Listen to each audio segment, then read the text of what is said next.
राज्य शिक्षा शोध एवं प्रशिक्षण परिषद बिहार पटना में एक बार पुनः आपका स्वागत है। जैसा कि हमने चैप्टर 5 तक अभी तक आपको क्लासेस में हमने एक्सप्लेन किया, जिसमें बहुत सारे प्रोग्रामिंग लॉजिक के बारे में हमने बहुत सारे थॉट्स दिए, कम्युनिकेशन के बारे में हमने पढ़ाया था। उस श्रृंखला को आगे करते हुए हम प्रवेश करते चैप्टर 6 में, और हम चैप्टर 6 में बहुत सारे इसमें पार्ट हमने डिफ़ाइन किए। पार्ट इसलिए डिफाइंड हुआ है चूँकि पाइथन एक छोटा जो है प्रोग्रामिंग लैंग्वेजेस नहीं है। इसमें बहुत सारे आपको कमांड मिलेंगे, बहुत सारे आपको कुछ कीवर्ड्स मिलेंगे, बहुत सारे ऑब्जेक्ट ओरिएंटेड प्रोग्रामिंग लॉजिक का यहाँ पे कंसेप्ट मिलेगा। तो सारे को समाहित करते हुए हमने बहुत सारे पार्ट्स का इसमें आगे के क्लासेस में भी आपको देखने को मिलेंगे। आज शुरुआत करते हैं पार्ट 1 से। तो चैप्टर 6 में पार्ट 1 से हम पाइथन के बारे में हम डिस्कस करते हैं। तो चलते हैं नेक्स्ट स्लाइड में और स्टार्ट करते हैं आज का प्रथम सत्र। इस स्लाइड में हमने मेंशन किया है इंट्रोडक्शन टू पाइथन। पहले इसको एक बार रीड करते हैं। Python is a high level interpreted programming language known for its simple syntax that resemble the English language. आप जानते हैं कि जितने भी सारे चीज़ प्रोग्रामिंग लैंग्वेज 1990 से लेकर अभी तक में जितने भी मॉड्यूलर लैंग्वेज आपने नहीं पढ़ा है। मॉड्यूलर करने का मतलब जब हम प्रोग्रामिंग लैंग्वेज की बात करते हैं तो छोटे छोटे मॉड्यूल में कई सारे मॉड्यूल उसमें डिवाइडेड होते हैं। डिवाइडेड इसलिए होते हैं क्योंकि एक प्रोग्रामिंग में एक हम कोई प्रोग्राम अगर नोट कर रहे हैं, कोई प्रोग्राम अगर एग्जीक्यूट करा रहे हैं, तो छोटे छोटे फंक्शंस जो है डिफरेंट फंक्शंस हो सकते हैं, डिफरेंट स्ट्रक्चर हो सकते हैं। इसलिए ये सभी को हम मॉड्यूलर प्रोग्रामिंग लैंग्वेज बोलते हैं। उसी को आगे जैसे लेटेस्ट वर्जन अभी हमारा जो चल रहा है, हमारा अभी का जो डिजिटल टेक्नोलॉजी है, इसमें AI आर्टिफिशियल इंटेलिजेंस से रिलेटेड प्रोग्रामिंग लैंग्वेजेस जो है मार्केट में ज़्यादा चल रहा है। इसी को विस्तार रूप में करने के लिए हमारा आया पाइथन। पाइथन अभी मेनली जो फोकस है पाइथन का भी वो आर्टिफिशियल इंटेलिजेंस में भी यूज़ किया जाता है। बट आप डिफरेंट स्क्रिप्टिंग लैंग्वेज को भी डिफाइन कर सकते हैं। इसके माध्यम से छोटे छोटे फंक्शंस आप क्रिएट कर सकते हैं। तो सारा कुछ हम डिफाइन करेंगे डिफरेंट पार्ट्स के माध्यम से। It was created by Guido van Rossum and first released in 1991। पहला जो पाइथन का वर्जन आया वो 1991 में आया। किसके द्वारा ये डेवलप किया गया? तो गाइडो वैन रॉसम के द्वारा इसको डेवलप किया गया। It is designed to let developers express concepts in fewer lines of code compare to language like C++ और जावा। यहाँ गौर फरमाने की ये बात है कि आपने जो लैंग्वेजेस पहले पढ़ा, लेट से C++, जावा, ये ऐसा लैंग्वेजेस था जिसमें आपको कोडिंग ज़्यादा करने पड़ते थे। मतलब लाइन्स जो है कोडिंग का वो ज़्यादा लिखने पड़ते थे। बट ये जो पाइथन लैंग्वेज है इसमें हम उसको संक्षेप में एक तरह से कहे तो फ्यूअर लाइंस का यूज करके हम पाइथन लैंग्वेज के माध्यम से डिफरेंट प्रोग्रामिंग लैंग्वेजेस को या डिफरेंट हमारा जो प्रोग्राम्स होता है उसको हम डेवलप कर सकते हैं, कोड को एग्जीक्यूट कर सकते हैं। और डिफरेंट अभी जो AI हमारा वास्ट जो टेक्नोलॉजी विकसित हो रहा है धीरे धीरे, इसमें पाइथन का यूटिलाइज करके हम बहुत सारे चीज़ों को मशीनिकल वे में एजेंटिक, जैसे अभी आप पढ़ रहे होंगे एजेंट के माध्यम से हम AI को विकसित कर रहे हैं। एक ह्यूमन नेचर की तरह बिहेवियर करने वाला AI हमारा रोबोटिक सिस्टम है। तो सारे चीज़ों में हम पाइथन का यूटिलाइज कर सकते हैं। चलते हैं नेक्स्ट स्लाइड की तरफ और इसको और थोड़ा हम इलाबोरेट करते हैं। हमने यहाँ पे मेंशन किया है फीचर्स ऑफ पाइथन। इसमें बहुत सारे पाइथन के हम फीचर्स हमने एक्सप्लेन किया इस स्लाइड में। जिस हम इसको स्टार्ट करते हैं नंबर 1 से। Python is a high level language. It is a free and open source language. High level language बहुत सारे हैं जो आपने पहले भी देखा है। C++ को भी मानते हैं हाई लेवल लैंग्वेज। हमारा जावा भी हाई लेवल लैंग्वेजेस है। पाइथन भी। डिफरेंट कहाँ आता है कि जो पहले के प्रोग्रामिंग लैंग्वेजेस थे उसमें number of codes, number of lines जो थे वो ज़्यादा लिखने पड़ते थे। इसमें उसको जो है संक्षेप किया गया, थोड़ा कम किया गया। तो हम फ्यूअर लाइंस में इसको रन कर सकते हैं। सेकेंड इसी में मेंशन है it is a free and open source language. Open source language उसको बोलते हैं जहां वो डिपेंडेंसी जो होती है वो किसी पे नहीं होती है। आप देखते होंगे पहले जैसे हम अगर C की चर्चा करते हैं तो बहुत सारे अलग कमांड प्रॉम्प्ट के तहत बहुत सारे DLL कहते हैं डायनामिक लिंक लाइब्रेरी, बहुत सारे छोटे छोटे प्रोग्रामिंग लैंग्वेजेज जो है उसमें इंपोर्ट किए हुए रहते हैं। बहुत सारे सिस्टम विंडोज जैसे हम रन कर रहे हैं ऑपरेटिंग सिस्टम, तो बहुत सारे DLLs उसमें फाइल्स डिफाइंड होते हैं। एक भी अगर मिस होता है तो हमारा वो जो प्रोग्रामिंग लैंग्वेज है उसमें जो हम कोडिंग कर रहे हैं मे भी एग्जीक्यूट ना करें। बट ये फ्री एंड ओपन सोर्स है। फ्री तो है ही, हम पाइथन के साइट से जो ऑफिशियल साइट है हम डाउनलोड कर सकते हैं, इंस्टॉल कर सकते हैं, जो भी प्रोग्रामिंग कोडिंग है हम रन कर सकते हैं। एक इसमें आया ओपन सोर्स लैंग्वेज है, इसकी डिपेंडेंसी नहीं है, सिंपली हमें डाउनलोड करना है, इंस्टॉल करना है, प्रोग्राम को एग्जीक्यूट करना है, उसको लिख के जो भी आप रीड करते हैं। It is an interpreted language as Python programs are executed by interpreter. देखिए दो चीज़ है, एक कंपाइलर जो आपको हमने फर्स्ट, सेकेंड और थर्ड चैप्टर से हम बताते आ रहे हैं कि कंपाइलर दैट मीन्स वो जो आप कोड कर रहे हैं एक प्रोग्रामिंग लैंग्वेज के माध्यम से पूरे फाइल को एक बार वो रीड करता है, जितने सारे उसमें बग्स है, एरर्स है, एक साथ वो डिस्प्ले करता है, फिर आप उसको डीबग करके प्रोग्राम को एग्जीक्यूट कराते हैं। इसमें क्या है, ये इंटरप्रेटेड लैंग्वेजेज है। इंटरप्रेटेड करने का मतलब उसका जो डिबगर है वो लाइन बाय लाइन चेक करेगा। आपने एक लाइन लिखा, फिर अगर नीचे आके दूसरा लाइन आप स्टार्ट कर रहे हैं, अगर लाइन नंबर 1 में अगर कहीं मिस्टेक है, कहीं बग्स है, तो तुरंत आपको वहाँ पे वो आपको बताता है कि हाँ यहाँ पे बग्स है, आप तुरंत उसको फिर से डीबग करते हैं। तो ये इसमें जो है पॉसिबिलिटी है जिसके माध्यम से इसको माना गया है कि पिछले जो भी लैंग्वेजेस थे हमारा C++, जावा, उससे थोड़ा ये मतलब बेटर है। हम इसको और भी एग्जीक्यूट करके कम टाइम में, फ्यूअर टाइम में हम इसको रन कर सकते हैं। Python programs are easy to understand as they have a clearly defined syntax and relatively simple structure. Structure भी इसका सिंपली डिफाइंड होता है। जैसे कंपेयर करें जावा के अनुसार ही, जो भी आपने जावा पढ़ा है, या फिर हम C++ जो आपके लास्ट एकेडमिक ईयर के अनुसार अगर C++ आपने बिल्कुल पढ़ा होगा, उसमें भी आपने देखा होगा कि बहुत सारे जब हम फंक्शंस डिफाइन करते हैं तो एक कर सकते हैं कि एक लेंदी टाइप का स्ट्रक्चर डिजाइन हो जाता है। आपको अगर 5 स्ट्रक्चर आपने डिफाइन किए हैं, एक स्ट्रक्चर को आपने सारा कुछ उसमें जो भी बग्स था आपने उसको खोज कर डीबग कर लिया, फिर आप दूसरे स्ट्रक्चर में जाते हैं, हो सकता है दूसरा फंक्शंस आपने यूटिलाइज किया होगा, फिर तीसरे स्ट्रक्चर में आपने तीसरा फंक्शंस यूटिलाइज किया होगा। बट इसमें क्या सिंप्लिसिटी है, हम एक बार ग्लोबल वेरिएबल डिफाइन कर सकते हैं। मतलब एक चीज को हम रिकॉल कर सकते हैं। अगर हमारा 5 स्ट्रक्चर है तो पांचों स्ट्रक्चर्स में उस फंक्शंस को, उस वेरिएबल को हम रिकॉल कर सकते हैं। मतलब एक चीज जो है हमारा पांचों जगह यूटिलाइज हो सकता है इन मतलब सेम टाइम में। तो ये जो है सिंप्लिसिटी इसमें है पाइथन लैंग्वेज में। पाइथन आप जानते हैं ये भी केस सेंसिटिव है। केस सेंसिटिव मतलब कहने का मतलब कैपिटल को स्मॉल के जरिए डिफाइन करते हैं, स्मॉल में अगर कैपिटल आप उसको मेंशन करते हैं तो आपका वहां पे एरर आएगा। फॉर एग्जाम्पल देखिए यहाँ पे हमने मेंशन किया, आप देख रहे होंगे एक नंबर को हमने कैपिटल फॉर्म में लिया है NUMBER, और फिर हमने एक स्मॉल लिया है। तो नंबर जो कैपिटल है, नंबर जो स्मॉल है, दोनों जो है पाइथन अलग अलग ट्रीट करता है। आप सेम चीज नहीं मान सकते हैं।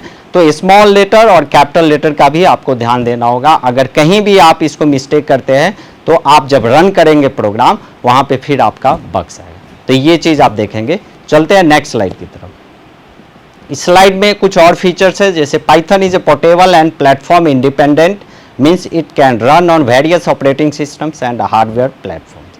हमने जो आप प्रथम स्लाइड देखा था उसमें भी हमने डिफाइन किया था, सेकेंड स्लाइड में भी हमने डिफाइन किया था कि ये डिपेंडेंसी जो होती है वो नहीं रहती है पाइथन की किसी भी दूसरे प्लेटफॉर्म पे। मतलब ये प्लेटफॉर्म इंडिपेंडेंट है।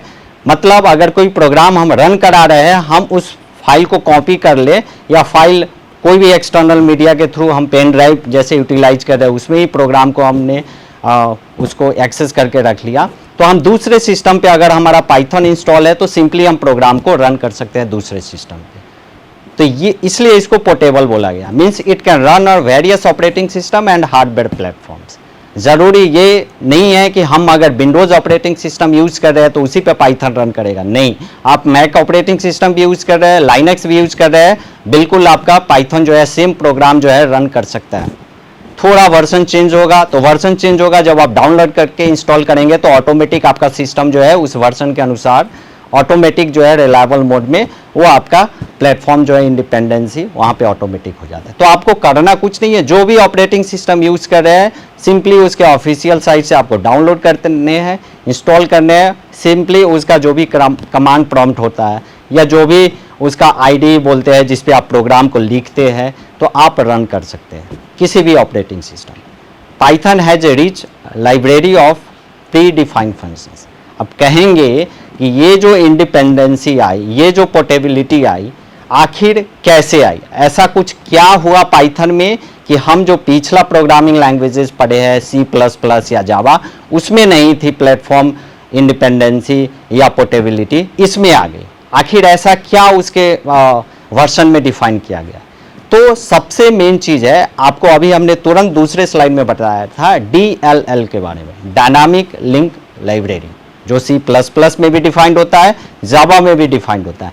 इसमें इसका जो कहते हैं सेट ऑफ स्ट्रक्चर जो होता है, इसमें rich library of pre defined functions होते हैं।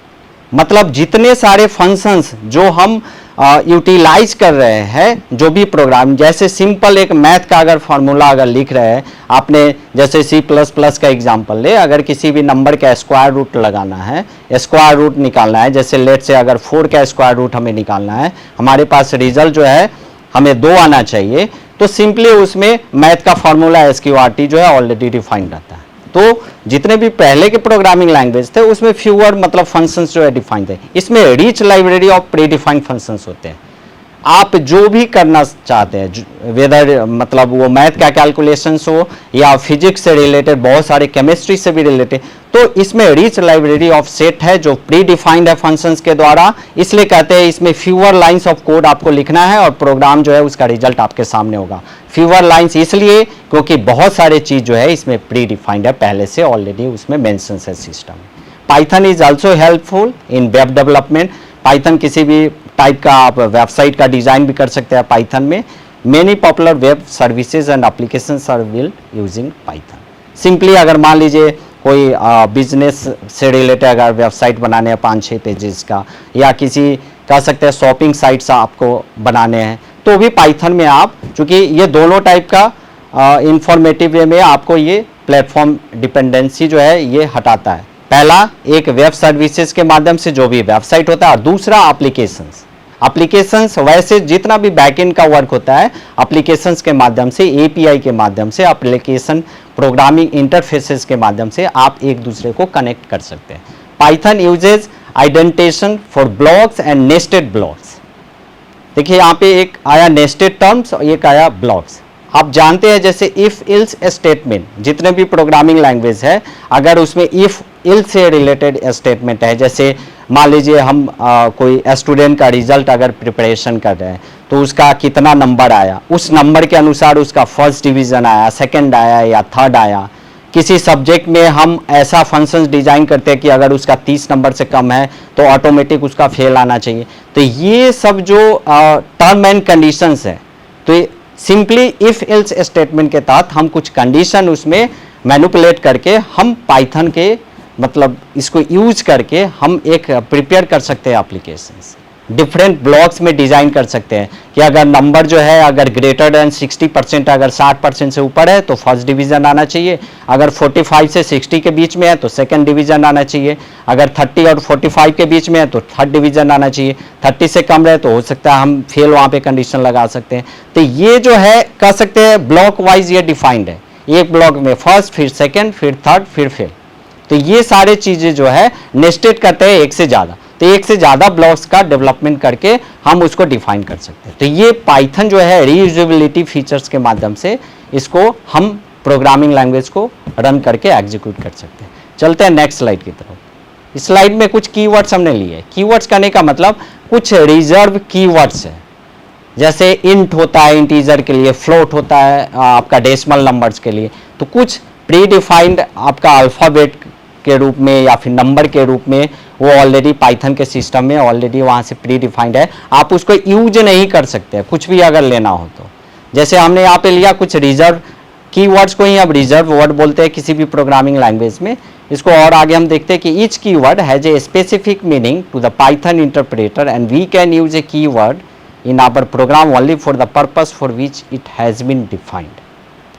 कीवर्ड्स बहुत होते हैं, जैसे अभी कह रहे हैं कि 3.13 जो वर्जन था पाइथन का उसमें 35 के अप्रॉक्स मतलब कीवर्ड्स थे। अभी आप देखेंगे फोर्स ऑफ कीवर्ड्स आ गए, मतलब टोटल मिला के देखें 39 कीवर्ड्स हो गए। उस कीवर्ड्स कुछ है नहीं इंग्लिश का, एक जस्ट लाइक एक वर्ड की तरह पहले से डिफाइंड है, उस वर्ड को हमें यूटिलाइज नहीं करने क्योंकि उस वर्ड्स का काम कुछ और होता है जो पाइथन में पहले से डिफाइंड है। तो जब भी प्रोग्रामिंग लैंग्वेज अगर हम कोडिंग कर रहे हैं पाइथन में, तो याद ये रखना है कि जो भी हमारा कीवर्ड्स है जो पहले से प्री डिफाइंड है, उसको हम किसी वर्ड से कंपेयर ना करके उसको ना लिखें। हम चाहे दूसरा वर्ड्स ले सकते हैं, कोई इशू नहीं, क्योंकि आप जब एक कर सकते हैं, लेट से अगर इंटीजर फ्लोट वगैरह लेते हैं तो आप डिफाइन कर सकते हैं कि इंटीजर, जैसे हमने ABC एक ले लिया, ABC कोई कीवर्ड्स नहीं है, आप यूज कर सकते हैं। तो ये सब प्री डिफाइंड जो है, बस हमें यूज नहीं करना है, दूसरे वर्ड को यूज करना है। As Python is case sensitive, keywords must be written exactly as given in the next slide. हमने इसमें ये मेंशन किया है कि चूंकि आप जानते हैं पाइथन क्या है, केस सेंसिटिव है, स्मॉल और कैपिटल में कंपेयर करता है, इसलिए कीवर्ड्स लिखने का जो हमारा कुछ टर्म कंडीशंस है, कैसे इसको लिखा जाना चाहिए, एग्जैक्टली क्या होना चाहिए, हम नेक्स्ट स्लाइड में इसको चर्चा करते हैं। तो चलते हैं नेक्स्ट स्लाइड की तरफ। स्लाइड में आप देखेंगे हमने कीवर्ड्स लिए, ये जितने सारे कीवर्ड्स आप देख रहे हैं, हमने यहाँ 35 जो है मेंशन किया, चूंकि 4 सॉफ्ट कीवर्ड्स होते हैं, जरूरी नहीं है वो मेंशन करना। जैसे एंड, अगर एंड का हमें यूज करना है, आप जानते होंगे कि जैसे कंप्यूटर जो है आपका बाइनरी नंबर ही उसको एक्सेप्ट करता है। आप कुछ भी कंप्यूटर में इंफॉर्मेशन देते हैं, कंप्यूटर जो है अंडरस्टैंड करता है किसको, बाइनरी डिजिट को, 0 और 1 को। तो जब आप एक गेट का निर्माण करते हैं, जैसे कंप्यूटर ऑर्गेनाइजेशन आपका ऑलरेडी चैप्टर 11 में भी था, उसमें भी आपने देखा होगा कि बहुत सारे गेट डिफाइन थे, और गेट था, नॉट गेट था, एंड गेट था। एंड करने का मतलब 0 एंड 1, मतलब 0 और 1 हमारा 2 बाइनरी डिजिट है। अगर हम ये एंड वाला उसमें अगर हम फंक्शंस यूज कर रहे हैं, तो 0 एंड 1, 0 को हम जानते हैं कि फॉल्स हमारा होता है, 1 हमारा ट्रू होता है। तो ट्रू एंड फॉल्स हो तो ऑलवेज वो फॉल्स ही रिजल्ट होता है। यही एंड के जगह अगर और होता तो रिजल्ट हमारा ट्रू होता। तो ये जो एंड या ब्रेक, उसके नीचे आप देख रहे हैं इफ हमने लिया, फॉर, इन, नॉट ट्रू, इस तरह से हमने 35 जो मेंशन किया है, ये कीवर्ड्स या कुछ रिजर्व हमारा कीवर्ड्स क्या चीज़ है, वर्ड्स है जो इंग्लिश लैंग्वेज की तरह ये लिखा गया है, ये प्री डिफाइंड है पाइथन में, आप इसको यूटिलाइज नहीं कर सकते दूसरे वर्ड्स के माध्यम से। तो ये ध्यान देना जरूरी है जब पाइथन हम कोडिंग कर रहे हैं। तो चलते हैं नेक्स्ट स्लाइड की तरफ। इस स्लाइड में कुछ आइडेंटिफायर्स है, पहले इसको रीड करते हैं, फिर हम आपको अंडरस्टैंडिंग समझा रहे हैं। In programming languages, identifiers are names used to identify a variable, functions और other entities in a program. The rules for naming an identifier Python are as follows. The name should begin with an uppercase or a lowercase alphabet or an underscore sign.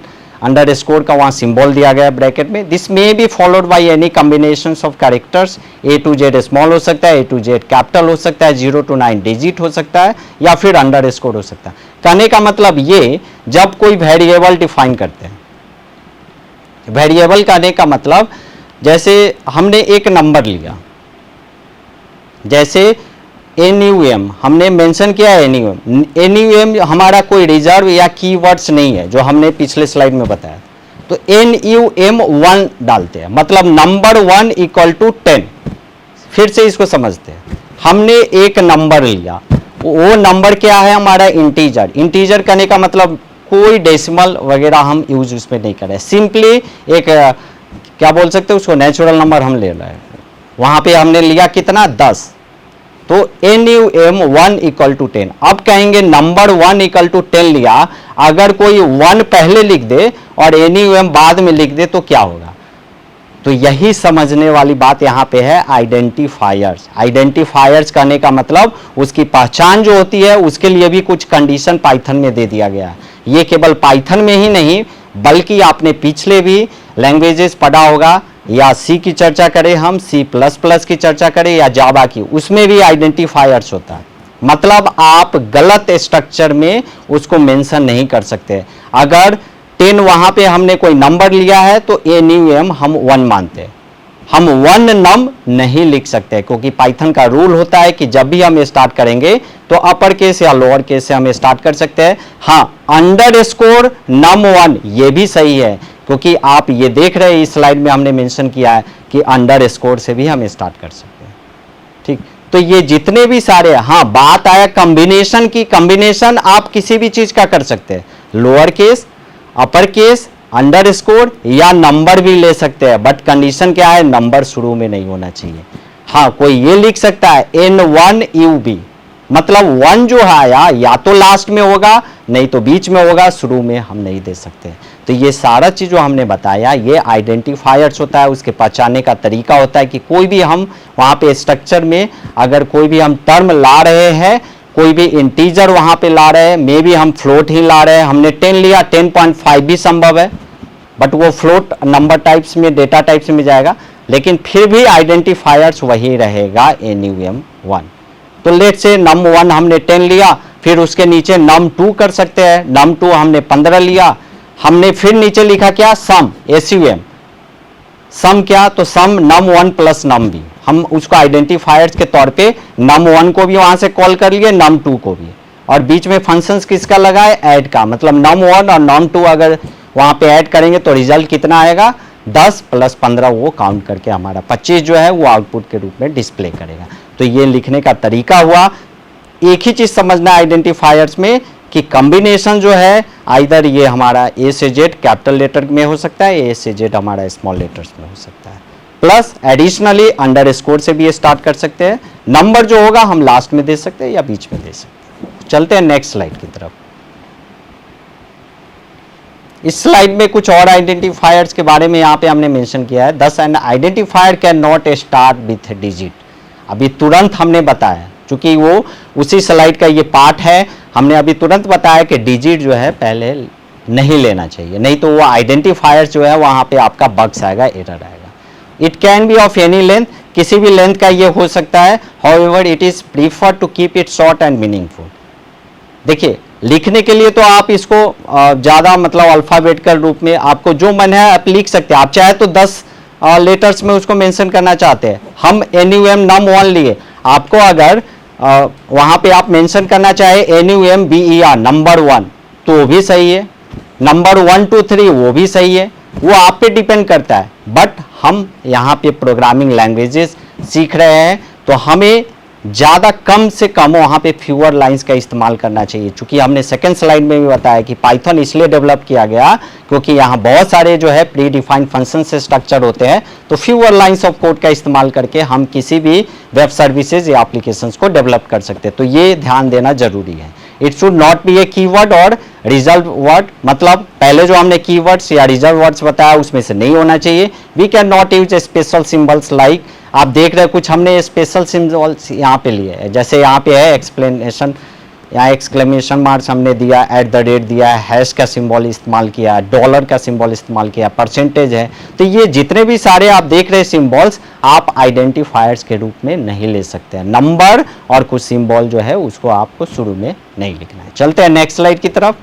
इस slide में अब identifiers आपने पढ़ा, उसके बाद आता है variables. A variable in a program is uniquely identified by a name identifier. देखिए पहले आइडेंटिफायर आता है तब वेरिएबल का स्थान आता है। क्यों आता है इसको हम रीड करते हैं, फिर आप देखते हैं, आप खुद इसको समझ जाएंगे कि आखिर वेरिएबल का काम जो है बाद में क्यों आता है।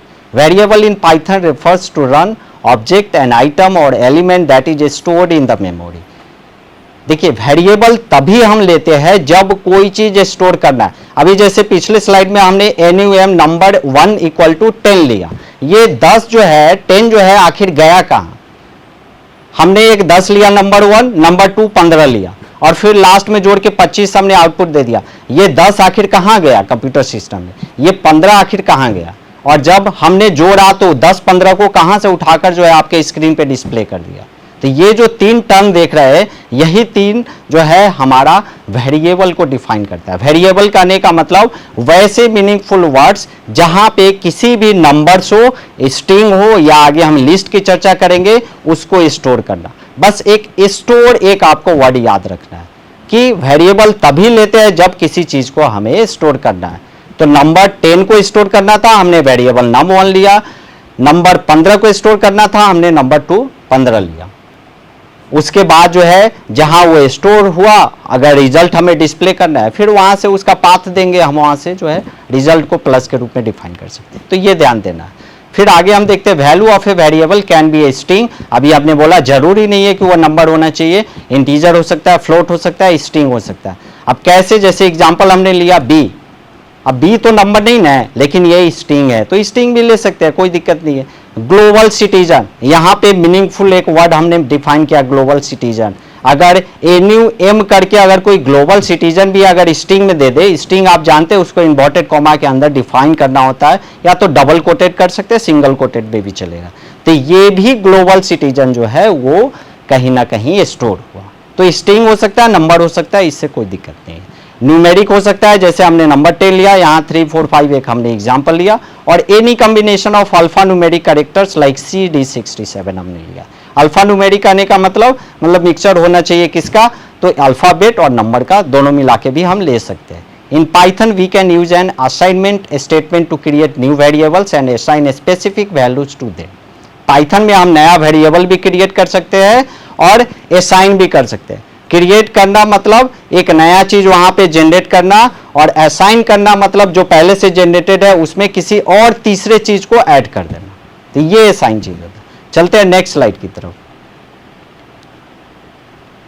इस स्लाइड में कुछ कमेंट्स लिया। देखिए कमेंट्स, हर प्रोग्रामिंग लैंग्वेजेस में कमेंट्स का वहां पे सबसे इंपॉर्टेंट रोल होता है। इंपॉर्टेंट रोल इसलिए होता है, कमेंट्स देने का मतलब, हम अगर मान लीजिए हमने कोडिंग किया, लेट से वहां पे हजारों लाइंस लिखा हुआ, किसी दूसरा जो उस डिवाइस को यूज कर रहा है, या कहीं हम प्रेजेंटेशन देने जा रहे हैं, कोई दूसरा पर्सन उसी कोड को चेक कर रहा है, अगर वहां पे कमेंट्स डिफाइन है कि यहाँ पे ऐड का काम हुआ, यहाँ सब्ट्रैक्शन का काम हुआ, यहाँ फंक्शंस का काम हो रहा है, तो दूसरे को अंडरस्टैंड होने में काफी मतलब कह सकते हैं कि टाइम नहीं लगेगा, और तुरंत वो अंडरस्टैंड कर सकता है, समझ सकता है।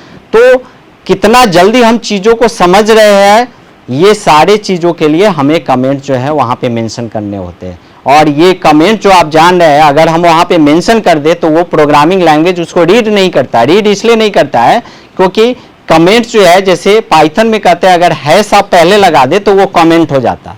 तो आप समझ गए, जैसे हमने लिखा हैश प्रोग्राम ऑफ सम, मतलब ये सम के लिए प्रोग्राम है, हैश हमने पहले लगा दिया। तो प्रोग्राम ऑफ सम जो है ये पाइथन रीड नहीं किया, वो एग्जीक्यूट नहीं करेगा, क्योंकि हमने कमेंट उसमें लगा दिया। तो कमेंट करने का मतलब केवल हमारे समझने के लिए, दूसरे को समझने के लिए पाइथन उसको रीड नहीं करता है। चलते हैं नेक्स्ट स्लाइड की तरफ।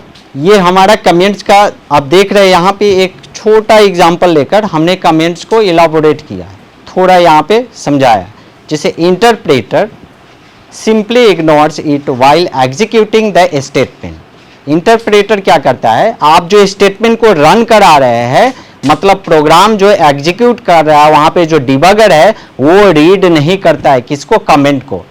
जैसे एग्जांपल हमने लिया, हैश सिंबल पहले दिया एक सिंबॉलिक टर्म में, to find the sum of two numbers, हमें दो नंबर का जोड़ यहाँ पे करना है, सम करना है। हम पाइथन में कोडिंग कर रहे हैं, तो यहां जो हमने मेंशन किया, पाइथन का जो भी स्क्रिप्टिंग, जो हमारा कमांड प्रॉम्प्ट आएगा, जो भी एडिटर होगा, हम उसको ओपन करेंगे, हम टाइप करेंगे hash to find the sum of two number. अब ये जो to find the sum of two numbers, ये पाइथन इसको नहीं समझा, पाइथन इसको रीड नहीं किया। रीड इसलिए नहीं किया क्योंकि हैश सिंबल का मतलब ही होता है वो कमेंट्स है, हमारे समझने के लिए, दूसरे को समझने के लिए, पाइथन को समझने के लिए नहीं। तो इसको जो है इग्नोर करता है पाइथन, कह सकते हैं। तो प्रोग्रामिंग लैंग्वेज कहां से हमारा स्टार्ट होगा, जैसे नंबर 1 हमने लिया 50, NUM 1 इक्वल टू 50, एक वेरिएबल हमने डिफाइन किया नंबर 1 इक्वल टू 50, फिर हमने सेकेंड लाइन लिया नंबर 2 इक्वल टू 100, और रिजल्ट किया, मतलब इसको समअप किया, जोड़ किया, नंबर 1 प्लस नंबर 2। फिर प्रिंट आप जानते हैं, वहां पे डिस्प्ले करने का, आउटपुट का जो भी हमारा मेंशन रहता है उसको डिस्प्ले करता है रिजल्ट के रूप में। प्रिंट हमने रिजल्ट दिया, आउटपुट कितना आया, तो जो रिजल्ट हमारा असाइन हुआ उसमें नंबर 1 और नंबर 2 का वैल्यू, आउटपुट हमारा 50 प्लस 100 इक्वल टू 150 आया। तो ये रहा कमेंट सेक्शन।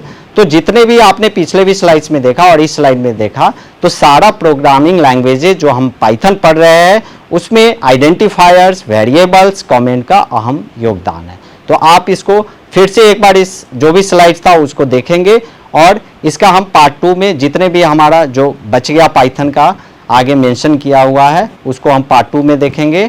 आज के लिए बस इतना ही, फिर मिलते हैं नेक्स्ट पार्ट में, तब तक के लिए धन्यवाद।